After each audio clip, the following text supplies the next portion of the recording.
O tema é espinhoso para o Brasil, né? Esse tarifaço é espinhoso para o Brasil, mas o presidente Lula, nesse final de semana, resolveu usar do seu bom humor e dos seus gracejos. Jabuticaba para Trump. Mas cuidado, pode vir um abacaxi.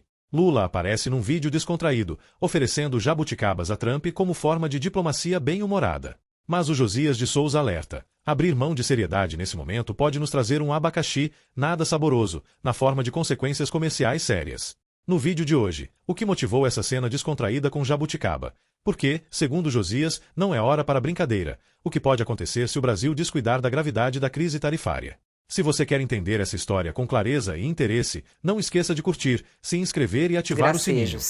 Né? Ele que é filmado pela mulher, a Janja, lá no Palácio da Alvorada, vendo lá o quintal, ele mostra os bichos. E aí ele foi falar da jabuticaba. E aí ele quer oferecer jabuticaba para o Trump. Vamos assistir aí um trecho. Eu deixo para jabuticaba de manhã, porque eu duvido que alguém que chupe jabuticaba fique com mau humor. Eu vou levar jabuticaba para você, Trump.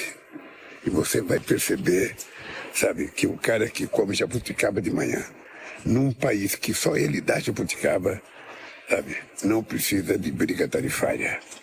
Precisa de muita união e de muita relação diplomática. É isso. É isso que o Trump precisa, de uma jabuticaba, Josias? O que você achou aí, hein? Achei ruim, Fabiola, porque nesse momento o Lula está nadando de braçadas, porque a gente dizia aqui na semana passada, né? Os adversários deram ao Lula os inimigos que ele pedia a Deus. Um desses inimigos é o tio Sam, esse adversário que sempre foi utilizado pela esquerda para respirar, para sobreviver. O imperialismo yankee é o adversário com o qual a esquerda sempre se confrontou numa área de extremo conforto. Então, o Lula foi devolvido à sua região de conforto. Agora, não pode exagerar, né? Então, nesse momento, o que é que se espera do presidente brasileiro? É que ele trate a sério algo que representa uma ameaça para os negócios do país. Então, o Lula se portou, num primeiro momento, de forma muito adequada, disse, olha, o que o Trump está pedindo é inegociável, não se negocia a soberania de um país, né? E é o que o Trump está pedindo ao dizer que é preciso interromper o processo contra o Bolsonaro, porque isso seria uma caça às bruxas. Então ele reagiu adequadamente. Num segundo momento, injetou mais bom senso na sua reação ao informar em entrevistas que não responderia ao Trump com 39 graus de febre, que adotaria uma decisão ponderada, que chamaria os empresários para conversar, para ver onde o calo de cada um aperta, para não adotar uma posição que represente ainda mais prejuízos para o Brasil. Então, estava indo muito bem. Aí, de repente, num final de semana, longe do monitoramento do Sidônio Palmeira, que tenta dar alguma lógica às redes sociais do presidente e do governo, longe desse monitoramento, submetido ali às lentes da Janja, o Lula vai lá e faz essa filmagem, degustando ali uma jabuticaba, que é uma fruta peculiar, exclusiva do Brasil, e diz que vai resolver o problema oferecendo jabuticaba ao Trump. É um tipo de gracejo, Fabiola, que não orna com a seriedade do momento. Se for nessa direção, o Lula, que hoje está premiado pela oposição, corre o risco de transformar vinho em água, corre o risco de transformar limonada em limão. Não é hora para brincadeirinha, Fabiola, é hora de seriedade, é hora de tratar o problema com a seriedade que o problema requer, né? O Lula vai bem na gestão do problema e, nessa hora, falar de jabuticaba é impor à conjuntura uma jabuticaba do tamanho de um abacaxi, né? É transformar jabuticaba, que é um fruto de fato bem saboroso, num abacaxi fora de época, né? Não é hora de tratar desse problema com piadinha, Fabiola. A conjuntura pede seriedade.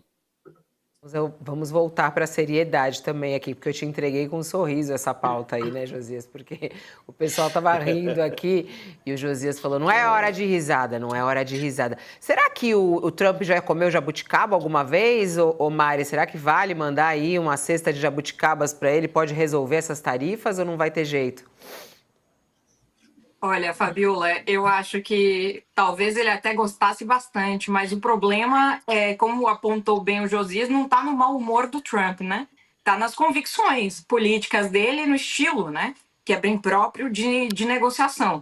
Agora, nessa de gracejos, ele fez uma ontem, inclusive uma que é interessante para o brasileiro, viu? Porque ele foi perguntado, o professor Mairovich até citou que ele estava na final, né, da Copa do Mundo de clubes, né, aqui, que foi aqui nos Estados Unidos, e o futebol não é exatamente o esporte predileto dos americanos, e a gente sabe muito bem, tem havido um grande esforço aí para popularizar mais o esporte, especialmente porque o ano que vem a gente vai ter a Copa do Mundo aqui, né, os Estados Unidos são uma das sedes, e foi um esforço do próprio Trump trazer o torneio para cá, então é do interesse de todo mundo que o futebol se popularize mais aqui, né? O investimento é grande, o Messi hoje joga aqui e tudo mais. E aí, então, ele foi entrevistado ali pelos repórteres esportivos que perguntaram para ele qual era o maior jogador de todos os tempos na visão do próprio Trump. E ele respondeu, Fabiola, que era o Pelé. E disse, inclusive, que ele viu o Pelé jogar no estádio. E aí, logo já foi se corrigindo para dizer que não, eu não sou tão velho assim, né? Porque essa é uma grande preocupação do Trump, né? Parece alguém para ter visto o Pelé jogar não é exatamente jovem, né? Mas ele partiu para essa, assim, e citou que o Pelé é brasileiro e tal. Eu imagino que o pessoal do Milley não deve ter gostado, né, Fabiola? Muito Não, embora o mas por Milley um também não lado. seja um fã do Mas, ô Maradona. Mari, vamos pensar por um lado positivo. É bom que o Trump comece a se informar mais sobre o Brasil. Realmente, o Pelé foi o nosso maior jogador. E que ele saiba que as tarifas também que a gente aplica aqui, né, estão sendo aplicadas. As tarifas que ele aplicou são injustas, porque a gente vende mais, né, compra mais nos Estados Unidos que vende para eles. É bom ele se informar mais sobre o Brasil, né? Sem dúvida. Agora, o interesse é muito limitado, né, Fabiola? Ele não vai vir à COP, imagina, que é um assunto que ele não tem nenhum interesse, inclusive. Aliás, milita contra a questão do combate ao aquecimento global, enfim. Essa seria uma das grandes agendas, essa é uma das grandes agendas do Brasil ainda esse ano, né? E que tenta, inclusive, salvar o assunto, né? Porque se todo mundo só ficar olhando para a guerra tarifária do Trump, ninguém vai prestar atenção nenhuma na COP30 no Brasil, né? Que acontece em novembro. Então, assim, existe uma grande questão sobre isso. Agora, é muito limitado o interesse do Trump em relação a outros países, né, Fabiola? Tanto que na semana passada ele cometeu um gafe, né, ao elogiar o inglês de um dos presidentes de países africanos que se reuniam em grupo com eles, sem notar que, na verdade, a língua oficial do país era inglês, né? Então, assim, o Trump não é um sujeito conhecido por seu conhecimento geopolítico, né? Pelo seu interesse, né? Em países estrangeiros. Aí, nesse sentido, eu não sei se jabuticaba poderia ajudar de algum jeito, viu, Fabiola? Eu acho que vai ter que doer mais aqui no bolso dele e no resultado eleitoral para que as coisas comecem a mudar aí num sentido que deixe o resto do mundo um pouco mais em paz.